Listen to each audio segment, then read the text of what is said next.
오늘 또 설교하기 전에 인사하고 시작하겠습니다. 이제 무슨 인사를 할지는 이미 다 알고 계실 겁니다. 최대한 느끼하고 사랑스러운 표정으로 인사하겠습니다. 사랑합니다. 축복합니다. 주님의 이름으로 축복합니다. 예, 우리 가운데 예수님의 그 사랑이 넘치기를 축복합니다. 한 어린 아이가 엄마에게 물어봤습니다. 모처럼 외식을 하고 나서 물어봤습니다. 매일매일 외식하면 안 돼? 라고 물어봤습니다. 흔히 한 번쯤은 받아보는 질문이잖아요. 어이없기도 하지만 솔직히 누구나 다 해본 질문이기도 하고 그런데 그럴 때마다 어른들은 보통 이렇게 대답을 하셨습니다. 자꾸 음식 사 먹으면 몸에 안 좋다. 그런 말씀 많이 하셨어요. 많이 하셔가지고 사실 이 말씀이 저에게는 굉장히 설득력이 있습니다. 왜냐하면 저희 모친께서는 일가견이 있으신 분이시거든요. 이제 칼질 가지고 요리를 다 말할 수는 없지만 저희 어머니는 아무 생각 없이 그냥 드라마 보면서 곁눈질로 채를 썰면은 썰어놓은 채가 무채가 바늘 위를 통과합니다. 그러나 저희 외할머니께서 하신 말씀이 뭐냐면은 너는 여자애가 칼질을 이렇게 못해가지고 시집 가겠나 큰일이다 라고 말씀을 하셨어요. 그렇기 때문에 저는 저희 어머니의 요리 솜씨에는 신뢰를 합니다. 그 어머니를 기준으로 본다면은 요즘에 아주머니들의 요리 솜씨는 좀 많이 하향 평준화가 된 것 같습니다. 조금 교만할 수도 있겠지만 그렇기 때문에 당시에 이 말씀, 그러니까 사 먹는 음식을 먹으면 몸에 해롭다는 말씀은 저로서는 100% 이해가 갔습니다. 왜냐하면 어머니는 주방에 해로운 재료를 드리는 법이 거의 없었기 때문에 설탕도 거의 안 쓰는 분이셔서 굉장히 건강하게 먹고 자라서 이렇게 뚱뚱합니다. 어쨌든 간에 옆으로 좀 센 것 같은데 아무튼 간에 그랬었는데 옛날과 달리 지금은 좀 이야기가 다르지 않습니까? 지금은 뭐 식당 가서 밥을 먹거나 집에서 밥을 먹거나 반찬에 설탕 안 들어가고 어떻게 반찬을 만들겠으며, 물론 뭐 신선한 채소로 요리를 한다지만은 그래도 뭐 옛날만큼은 아닌 것 같습니다. 그렇기 때문에 또 식당도 식당 나름이라서 괜찮게 하는 식당은 너무 달고 너무 안 짜게 만드는 식당도 제법 있기 때문에 이제는 요리 그 자체만 가지고 식사를 말하는 것은 좀 어렵다고 생각을 합니다. 그런데 그럼에도 불구하고 집에서 먹는 집밥은 우리에게 있어서 굉장히 중요한 거라고 생각합니다. 이 집밥은 우리의 일상을 채워나가고 그리고 우리의 기본을 세워나가는 그런 존재라고 생각을 합니다. 아무튼 간에 본문으로 돌아가서 예수님께서 승천하신 이후에 사도들은 오로지 기도에 힘쓰고 있었습니다. 바로 앞본문의 이야기입니다. 그리고 베드로가 그들 중에 일어서서 말을 했습니다. 요약하자면은 가룟 유다의 빈자리를 채우자는 말이었습니다. 그리고 거기에 조건을 답니다. 사실상 사도의 조건입니다. 예수님께서 세례 요한에게 세례를 받으신 때부터, 그러니까 공생의 시작부터 승천하신 날까지 공생의 기간 내내 우리와 함께 다니던 자 중에서 뽑자고 말을 합니다. 그렇게 해서 정통성의 기준을 예수님을 기준으로 잡고 사도를 충원하자는 겁니다. 이게 성경적입니까? 아닙니까? 성경적인 것 같아요. 그리고 생각해 보면은 베드로의 이 말은 유대인의 전통과도 제법 가까이에 있는 말입니다.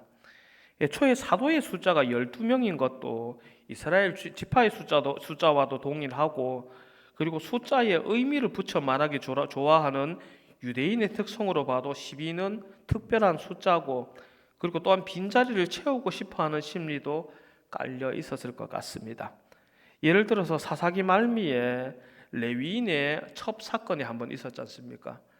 뭐 좀 복잡한 이야기지만 오늘은 정황상 좀 짧게 요약해서 마지막에 가서 베냐민 지파가 없어질 위기에 처하니까 어떻게 합니까? 좀 불법적인 좀 나쁜 짓을 해서라도 베냐민 지파를 되살리려고 하잖아요. 되살리잖아요. 이 이스라엘의 민족적 성향이 어느 정도 묻어 있는 것 같습니다.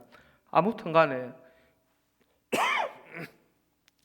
진의야 어찌 됐건 간에 베드로의 의견에 동조한 사도들과 성도들은 결국 마띠아를 새로운 사도로 뽑습니다. 그런데 결론부터 말하자면 이것이 그렇게 좋은 선택은 아니었던 것 같습니다. 물론 마띠아는 좋은 그리스도인이었지만은 사실 사도라고 말하기에는 좀 존재감이 희미한 것 같습니다. 그리고 사실 베드로와 요한을 제외하면은 기존의 사도들 중에서도 그렇게 존재감이 있는 사람은 별로 없는 것 같습니다. 아무튼 간에 이 사도들이 이제 사도와 제자들이 마띠아를 이제 새로운 사도로 세울 때에 하나님께서는 영 엉뚱한 사람을 사도로 세우시죠. 다들 아시는 그 사람입니다. 사도 바울을 새로운 사도로 세우십니다. 다른 11명의 사도를 전부 합친 것보다 더 존재감이 큰 인물을 세우셨던 거죠. 그렇게 해서 어떻게 세우셨느냐? 세우신 방법도 원본에 가깝습니다. 예수님께서 12사도를 어떻게 세우셨습니까? 아주 간단하게 말해서 예수님 마음대로 세우셨지 않습니까? 예수님께서 뜻하시는 대로 12사도를 세우셨습니다. 그리고 새로운 사도도 하나님께서 뜻하시는 대로 사도 바울을 세워주십니다. 세워주셨기 때문에 어느 쪽에 더 정통성이 있냐고 묻는다면 저는 하나님의 방식이 훨씬 더 정통성이 있다고 생각을 합니다. 그렇게 해서 마띠아가 완전히 잘못됐느냐? 이후에 마띠아의 이야기가 성경에 나오지 않아서 확실히 이거라고 말하기는 어렵지만 적어도 예수님의 행적 내내 따라다닌 인물이고 그 덕분에 예수님에 대하여 몸으로 아는 인물이었으며 또한 전승에 의하면 죽을 때까지 주님을 섬기다가 순교한 것으로 보여집니다. 훌륭한 사람입니다. 어쨌든 간에 좀 이야기가 어느 쪽이 더 옳다고 말하기에는 좀 애매한 형태로 오늘 본문이 쓰여져 있습니다. 그러면 이렇게 고민이 됩니다. 무슨 고민이 생기느냐? 그러면은 사도들도 사도들 나름대로 고민을 해서 정통성을 따져서 합리적으로 선택을 했는데도 정답이 아니면은 그러면 그냥 하나님께서 선택하실 때까지 가만히 있으면 되는 거 아니냐? 라는 생각을 주일 학생 정도 되면은 할 수 있을 것 같습니다. 그런데 사실 생각해 보면 그것도 아닌 것 같습니다. 다 생각해보고 보면 그렇습니다. 하나님께서는 하나님의 일을 하십니다. 그리고 우리도 신앙 생활을 합니다. 오늘만 하더라도 주일 새벽 예배 드렸고 오전 예배 드렸고 부서 예배 드렸고 지금 오후 예배 드리고 있지 않습니까? 혹시 이 예배를 드리면서 하나님께서 간밤에 꿈에 현몽하셔서 일어나라고 부르셔가지고 새벽 예배 가라라고 말씀하셔서 오늘 새벽 예배 나오신 분 계십니까? 아니면 한 며칠 전에 밤에 하나님께서 꿈에 나타나셔가지고 오늘 주일 예배 오늘 박 목사님께서 무슨 설교하시니까 꼭 들어라라고 말씀하셔서 오늘 오전 예배 드리셨습니까? 아니면 오늘 오후 예배 윤 목사 설교하니까 가지 마라라고 말씀하셨습니까? 아니잖아요. 우리가 하나님 안에서 행하는 일들의 굉장히 많은 부분은 사실은 하나님께서 따로 특별 계시를 주시거나 성경에 적혀 있거나 그런 것이 아니라 일상적으로 예배를 드려오는 겁니다. 최대한 우리 나름대로는 최대한 하나님께서 기뻐하시는 형태로 애를 쓰고는 있지만은 물론 틀릴 수도 있다는 것을 가정하고 그런 가능성을 담아 놓은 채로 우리가 예배를 드립니다. 예를 들어서 그렇습니다. 제가 전도사 사역을 할 때만 하더라도 이제 예배 사회를 보면은 사도신경하고 주기도문은 그냥 암송을 했습니다. 사회를 해도. 근데 어느 날 교수님께서 그런 말씀하시더라고요. 암송하지 마라. 앉아 있는 사람은 틀려도 되지만 사회자는 틀리면 안 된다. 아니 신학교식이나 왔는 사람이 사도신경 주기도 못 외우는 사람이 어떻게 신학교를 입학을 하냐. 당신들이 외우고 있는 거 다 알고 있다. 그러나 틀리면 안 되기 때문에 읽어라 라고 시켜서 지금까지 읽고 있습니다. 물론 외우고도 있습니다만은 읽습니다. 틀리지 않기 위해서. 우리가 하나님 안에서 살아가는 삶이 그렇습니다. 외우고는 있지만은 틀릴 수 있다는 가정을 떠안은 채로 나갑니다. 심지어 읽는다 하더라도 혀가 꼬이면 틀립니다. 그렇지 않습니까? 이것을 가정하고 들어갑니다. 그렇게 우리의 신앙생활에 있어서의 우리의 일상이 이어져 내려오고 있습니다. 집밥 먹는 느낌하고 똑같습니다. 아이들이 그러잖아요. 매일매일 식당밥 먹으면 안 되냐고. 그럼 솔직히 이렇게 대답하고 싶을 때도 있습니다. 그럼 너는 밥만 먹고 나머지 전부 안 할래? 한 끼에 만 원, 우리 식구 전부 몇 명이니까 한 끼에 몇만 원, 하루 세 끼에 곱하기 3. 야, 너 학교 안 가도 되겠다. 이런 말 하고 싶을 때도 있을 것 같습니다만은 사실 집에서 같이 밥을 먹는다는 게 단순히 밥만 먹는다는 의미는 아니지 않습니까? 제 어릴 적 기억에 그렇습니다. 동생하고 싸우고 나서 씩씩거리고 있다가 그래도 밥 먹을 때 되면 어떻게 합니까? 이놈의 자식이 밥은 먹고 싸워라 하면서 불러내가지고 시큰 혼나고 막 씩씩거리면서 밥은 꾸역꾸역 퍼먹고 다 먹고 나면은 이제 와서 성질 내긴 또 뭐하고 그냥 또 넘어가고 또 섭섭한 일이 있어도 실컷 섭섭했다가도 밥 먹고 그러고 또 넘어가고 언젠가 한번 그런 적이 있어요. 동생이 사회에 나가서 태어나서 처음으로 카드를 만들었는데 카드는 끌고 놓으면 다음 달에 갚지 않습니까? 아이고야, 얘가 재밌었나 봐요. 신나게 끌고서 한도를 한참 넘겨가지고 집에 울면서 달려왔더라고요. 근데 제가 그때 공익근무요원이었는데 한 달에 공익요원 월급이 11만 원인가 그랬는데 그걸 따박따박 모아가지고 대신대학교 복학할 복학비를 만들어놨는데 동생 빵꾸 내난 거 털어놓으니까는 그냥 싹 사라지더라고요. 그래서 1년을 쉬었습니다. 화났죠. 화났는데 그래도 어쩌겠습니까? 동생인데 같이 밥 한 끼 먹고 넘어갔습니다. 우리에게 있어서 식사라는 것이 그냥 온 식구가 모여서 먹는 식사라는 것이 굉장히 진수성찬이나 특별한 것은 아니더라도 그 식사를 하면서 가족 간의 관계성이 만들어지고 가족으로 성장해 나가지 않습니까? 우리가 만찬을 먹고 성장하는 게 아니라 보약을 먹고 성장하는 게 아니라 밥을 먹고 성장하지 않습니까? 우리의 신앙생활은 어떻습니까? 저도 부흥 집회 많이 따라다녀 봤습니다.